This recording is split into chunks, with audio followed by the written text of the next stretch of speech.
Passengers around the world love the Airbus A220, and they're not alone. Pilots love the modern touches in the cockpit, and most importantly, the airlines that operate the jet love its efficiency. But despite it being the most modern airliner that you can fly on today, everything isn't going so well with the A220. For years now, many of the same airlines that have been singing the praises of the A220 have also been begging Airbus to make a stretch version, and the plane was actually designed to be stretched. So why is this longer Airbus A220 not already for sale, let alone in service? And why would Airbus leave money on the table? Well, in case you're not familiar with the A220, Airbus currently make it in two sizes. The smallest one is the A220-100, which usually seats around 110 to 120 passengers depending on the airline. Then there's also the bigger, more popular A220-300, which usually seats around 130 to 145 people. Now, we've produced a lot of videos about the A220 over the years, and we're not the only ones who are interested in it. This is an article going back to 2022 that explains why a stretched A220 is the perfect way for Airbus to make the Boeing 737 MAX obsolete, and that Airbus would do it soon. And honestly, we thought so too. A stretched model would probably be called the A220-500, assuming that Airbus sticks to its traditional naming convention. Now, that Bloomberg article and several other analysts also explain that Airbus didn't really want to launch another A220 quickly, because they first needed to make sure that the production of the existing A220s gets stable and profitable, because that's been a challenge for some time now. But that's not all. Launching a longer A220 too early would risk cannibalizing sales from Airbus's existing A320 Neo, because that longer A220-500 would have a very similar seat capacity to the A320. So it makes sense that Airbus could afford to postpone the launch of a new A220 variant until the sales of the A320 Neo start to slow down a bit. And while that's a matter of time, for now at least, Airbus are still making A320 Neo family jets as fast as they can. On the other hand though, in recent years, the sales of the A320 Neo family have rapidly been shifting towards the bigger A321 Neo, while the even smaller A319 Neo has gotten only a tiny number of sales. So if that trend continues, there should be room to launch the A220-500 without hurting Airbus's other sales. So basically, this whole process turned into a waiting game, which is just as well, since A220 production can use some extra time to sort out its teething problems and allow other aviation developments to come into play, as I'll explain later. But speaking of teething problems, some recent news suggests that the A220's early service issues aren't just unsolved, they might actually be getting worse. Back in April this year, an A220-300 that formerly flew for Egypt Air with registration Sierra Uniform Golf Fox Alpha started undergoing what's called a part out. Basically, the aircraft got stripped down so that its parts could be used for other A220s. In this particular case, the part out deal was between Azora, the leasing company that owned the jet, and Delta Airlines, who has a large A220 fleet. Delta received the engines and other key parts from this unwanted aircraft. Now, this might not sound like a big news story. However, this was the first time that an A220 was parted out. The A220 first entered service in 2016, and the plane that was parted out last April was only about 5 years old, which is very unusual. The rest of Egypt Air's 12 A220s were also put in storage and may have been parted out by now, except for at least one of them that entered service with Cyprus Airways. The Egyptian airline simply decided to stop flying the type. But why? Well, a key reason was the new aircraft's unexpectedly high service requirements. You would think that a brand new plane would be mostly trouble-free in its first few years of service, much like a new car, and usually that is the case. But when the aircraft type is brand new, well, then those teething problems can come into play. To be fair though to the A220, most of those problems had to do with the aircraft's engines, not the aircraft itself. The Pratt & Whitney PW1500G geared turbofans are central to the plane's incredible efficiency and very low noise levels. Now, to be clear, despite some early issues, these engines and other Pratt & Whitney geared turbofan variants are perfectly safe. By now, their issues are mainly about longevity, not reliability. This means that instead of needing a service every 5,000 cycles, i.e. 5,000 takeoffs and landings, many airlines operating these jets found that they needed attention every 1,000 cycles, which is a big headache, or for some operators, even a deal breaker. And it's not just Egyptair that faced hard decisions about what to do with these jets. In July this year, Swiss, the first airline to put the A220 family into service, was reportedly trying to figure out its next move, especially with its smaller A220-100s. All of these troubles, including the Egyptair move, have led some observers to ask some uncomfortable questions. Like, have the airlines been wrong about picking the A220 over the A319 Neo? Surely that aircraft is a safer bet, operationally speaking, compared to the more modern but finicky A220. Well, that's not really the answer, because again, the issue here is the plane's engines. The Pratt & Whitney geared turbofan is also in use with the A320 Neo family, including the A319 Neo. And in recent years, unscheduled engine inspections have actually plagued A320 Neo users more than A220 users. However, unlike the A220, the A320 Neo family has a second engine option, the CFM LEAP 1A, which is similar to the LEAP 1B of the Boeing 737 MAX. But the A320 Neos with LEAP engines have their own issues, with slow engine production holding up new aircraft deliveries, frustrating Airbus for months. Now, I'll get back to those engines, but the point here is that both Pratt & Whitney GTF and the CFM LEAP are new. So swapping out A220s for A319 Neos wouldn't really solve the short-term problems for Airbus or its airline customers. Even so, having two engine options makes the A320 and A320 Neo family a little bit more flexible than the A220. And it seems that Airbus would like to add this kind of flexibility to the A220 too. And the best way to make that happen would be to create a CFM LEAP engine that would fit the A220. This is relevant to the launch of a stretch A220-500 because an aircraft like this could actually benefit from having a bit more thrust than the existing A220s. And a new engine could easily be sized to take care of that. Now, of course, it could be possible to get more power out of the Pratt & Whitney GTF engines too. However, it might be hard for Pratt & Whitney to develop such a variant with the extra power, at least in the near future. But here's where we have our first twist in today's story. Normally, developing and certifying a new engine or even a new version of an existing engine is both expensive and time-consuming, which makes it a really tough choice when we're dealing with an aircraft design that's still new and trying to break even. But the twist here is that CFM already has a LEAP engine in production that would be very close to what Airbus needs for the A220. And I'll tell you about that after this. Thank you, Ben. We spend a lot of time here on our channels discussing aviation safety, but there is also another type of safety that most people overlook, something that affects you every single day of the year and could actually become dangerous if not handled properly. And that's your digital privacy. Right now, companies known as data brokers are legally collecting and selling your personal information to anyone who really wants it. And that could include things like your home address, phone numbers, and even details about your family, which obviously exposes you to risks like identity theft, scams, and even harassment. But that is where today's sponsor, Delete Me, comes in. They will chase down and force those brokers to remove your data without you having to lift a single finger. And what really sets Delete Me apart is that they go that extra mile to make sure that your data is not exposed in the process. Delete Me always verifies that your data is actually on these sites before submitting any removal requests, and they never outsource any of that work to third parties.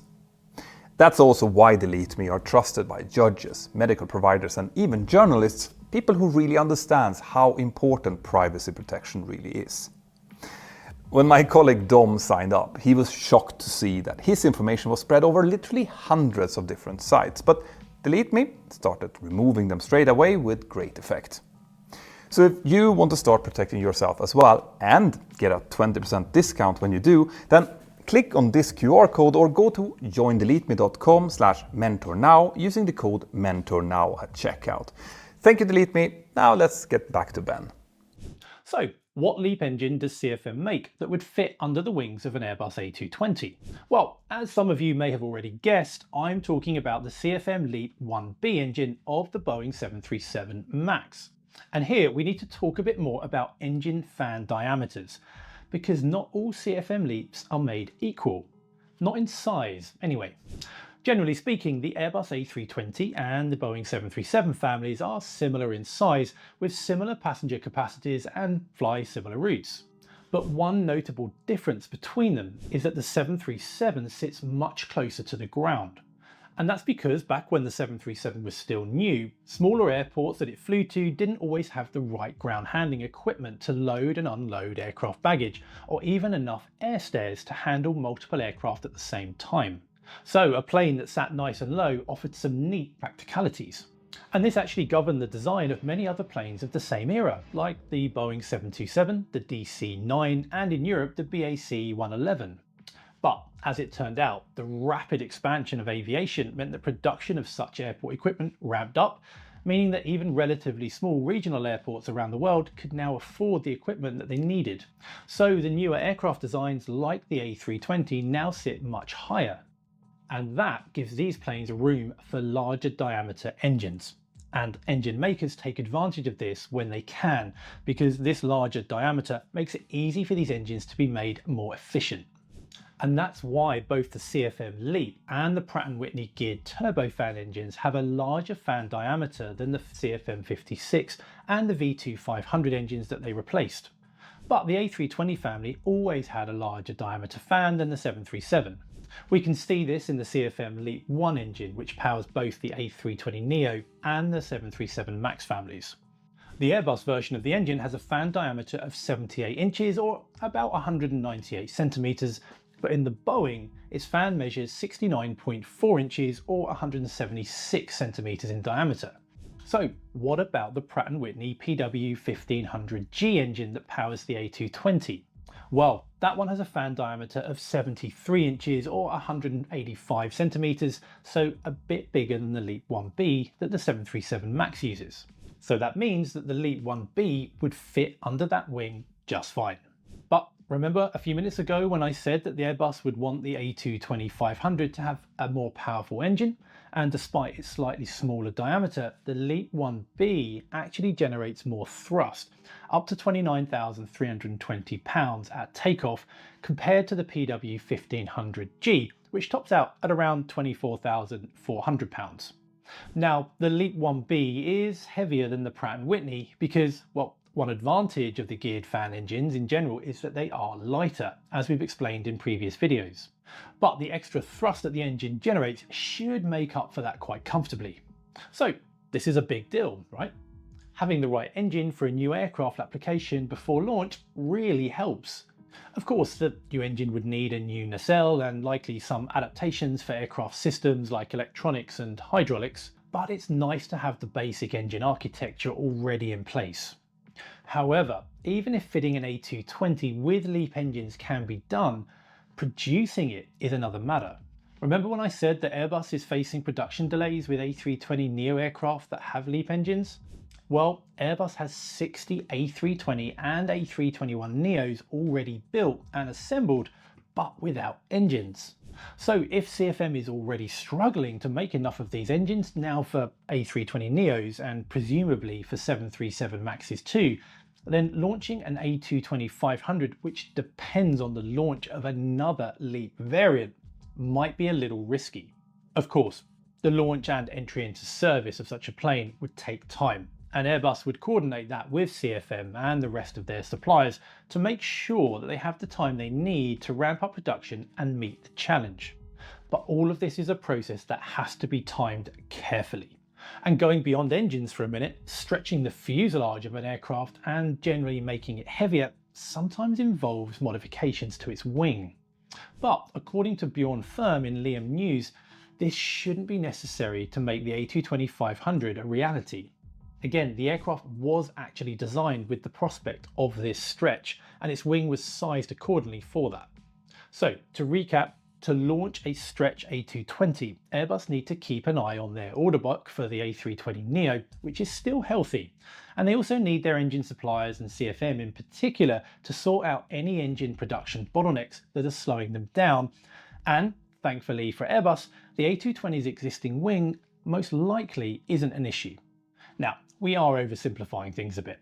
There may be even more complications in the launch of the A220-500, depending on things like what kind of range Airbus wants to give the aircraft. And that will depend on their customers, who don't all need a really long range for their Airbus A220 variant. Bjorn Firm in Liam News makes a much deeper dive into what these factors mean, and you should definitely go and check him out. On the other hand, there are a couple of other reasons why Airbus, and maybe some of its customers, might be less sure about what to do with the A220. We've previously explained that the A220 is basically the oddball in the Airbus lineup. And that's because this aircraft was actually developed by Bombardier in Canada and was initially known as the C series. And the plane's origins means that today, despite being a fly-by-wire airliner with side sticks, just like other Airbuses, the A220 shares very little with any of them. And that goes against the way Airbus does things. So what does that mean? Well, normally, at any one time, pilots can only fly aircraft variants of the same type. For example, I'm qualified to fly and instruct on all variants of the Boeing 737, from the old 300 version through to the NGs, and more recently on the MAX. And that's because they share a common type rating, although transitioning from one type to another still does involve what we call differences training. However, if I wanted to fly, say, a Boeing 777, I'd need to undergo a separate type rating for that specific aircraft. Similarly, an Airbus A320 pilot can also fly variants within that family of aircraft, like the A319 or the A321, or even the newer A321 Neo, because they all share the same type rating. To then go and fly a wide body like the A330 or A350, this pilot would still need a new type rating. But, and this is a big but, Airbus has made it possible to move from one Airbus type to another by following a much shorter transition process between the two ratings, which takes days instead of weeks or months. And that's because Airbus designed these aircraft from the outset very carefully so that their controls, switches, and overall system architecture share as much as possible. Even the fly-by-wire system ensures that these aircraft handle similar to each other despite being very different in size. And in recent years, Airbus has taken this a step further. Not only can pilots transition from one type to another really fast, but under certain circumstances, they can even move back and forth between types, which again, we generally don't do when aircraft have different type ratings. Now, I'm sure you can see where I'm going with this. Since the A220 was designed by Bombardier, not Airbus, it's an entirely different aircraft type with no family connection to any existing Airbuses, which means it has an entirely separate type rating. And this lack of familial connection also affects things like maintenance and inspection procedures for engineers and ground staff, or even the organisation of the part supply networks of these planes. And all of this is awkward, because whatever aircraft Airbus develops in the future, they would expect to have some kind of family connection with what the company already produces. That's why, in some ways at least, the A220 seems like a developmental dead end for Airbus, which is kind of crazy considering how modern and efficient it is. But of course, for airlines that already operate the aircraft, this is kind of irrelevant. They've already made the investment, and having one more variant potentially adds flexibility. However, when it comes to the A220-500 and to attracting even more airlines to fly the A220 in general, Airbus has a final factor to consider. And when I say factor, I really mean obstacle. Back in 2023, a few months after Airbus confirmed that launching the A220-500 was only a matter of time, some reporters asked Boeing executives if they were worried about the new Airbus whenever it came. Wouldn't that plane steal sales from the Boeing 737 MAX 8, Boeing's best-selling aircraft? Well, the then Boeing CEO, Dave Calhoun, seemed pretty calm about it, saying that a stretch A220 doesn't keep him up and give him heartburn at night, as he put it. And as Scott Hamilton later explained, the reason was because even though the A220-500 would compete favourably against the 737 MAX 8, that's not all that airlines care for. In reality, most airlines that would consider buying an A320 Neo today would also take a really good look at the A321 Neo. And the same goes for those buying the 737 MAX 8. They would also look at the 737 MAX 9 or the upcoming MAX 10 as well. Like I said earlier, Airbus has already seen that most of its customers are ramping up their orders of the larger A321 Neo, not the A320. Now, until Airbus launches the A220-500, we won't actually know exactly how big it will be. That's part of what Airbus and its airline customers are trying to figure out right now. But at most, this plane will likely have an all-economy capacity of around 185 passengers, similar to a 737 MAX 8 or A320 Neo, and that's a very low limit for a heart-of-the-market single-aisle airliner. For reference, the 737 MAX 10 will seat 230 people in a single-class configuration, and low-cost operators like Wizz Air fit 239 seats on their Airbus A321 Neos.